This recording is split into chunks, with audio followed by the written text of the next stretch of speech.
I completely apologise if you can't hear me due to the wind, but I wanted to get a quick reaction up, and to be honest, this is probably the best place I can think of to do it. Anyway, dictation really, and I don't mean that as in we completely bossed the whole game, because we didn't.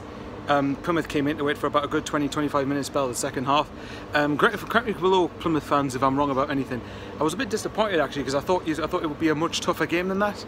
I don't know whether it's just Plymouth having an off day or whatever, but for large parts of that, I certainly thought that for the first half we were in control for most of that game. We had a chance through McGeady, which he hit straight at the keeper, and then you had what was it, Will Griggs' chance, where he basically took a touch pretty much within the 6-yard area, less than that probably, and then fired it straight at the keeper out for another corner.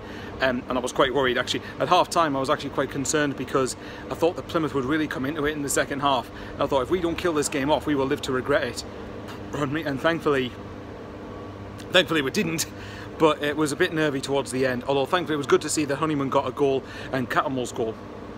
Tell you what, from where I was, and I was at the other end of the stadium, and it was nice to see, by the way, nice to see the players attack our end second half at once, because that's an OCD thing I've got. But Cattermole, I thought his finish from the other side of the stadium looked very good, looked very composed, and it was what we deserved at that point, because I thought we dictated the game in the first half. Obviously, again, second half Plymouth came more into it, but correct me if I'm wrong, I do believe Plymouth have Luton next week, so Plymouth, away the Argyle, please win next week, if I'm correct.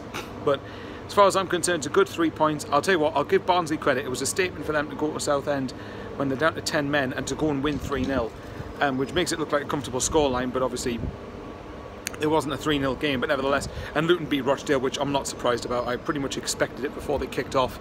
I thought it would be a more comfortable scoreline than that. Sorry, apologies again if it's windy, but all we've got to do is just keep up the pace with the other teams.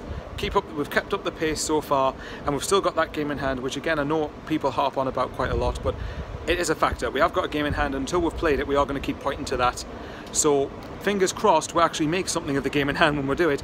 But of course the big turning point, the big deciding factor is when we go to Barnsley in a couple of weeks. That, in fact, I think it's just over a week now. I think it's like 10 days or something. That's going to be a real big decider to see where our season goes. It won't obviously dictate the whole thing, it won't obviously decide the whole season, but it will go some way, I think, into deciding who finishes where. But we've got to get to that when we get to it. Now, just to finish up, Bristol Rovers on Tuesday. I know I haven't done any vlogs for the Checkatrade Trophy games yet. I might not do one for Tuesday, I don't know, but hopefully we get a win. I mean, if the league game was anything to go by, then on theory we shouldn't have any problems, but Bristol Rovers will think, well, we've got nothing to lose, it's a cup game, we're not going to lose any points. So I think Bristol Rovers will probably be up for a tougher game this time than what we did about a week ago. And that's not meant to be a dig at Rovers, by the way, so, you know, that's going to be it. That's going to be interesting.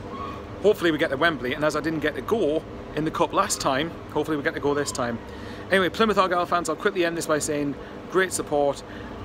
Sang pretty much the whole, or at least sang very loudly for parts of the game. Good luck for the rest of the season, and I'll see you all later. Bye.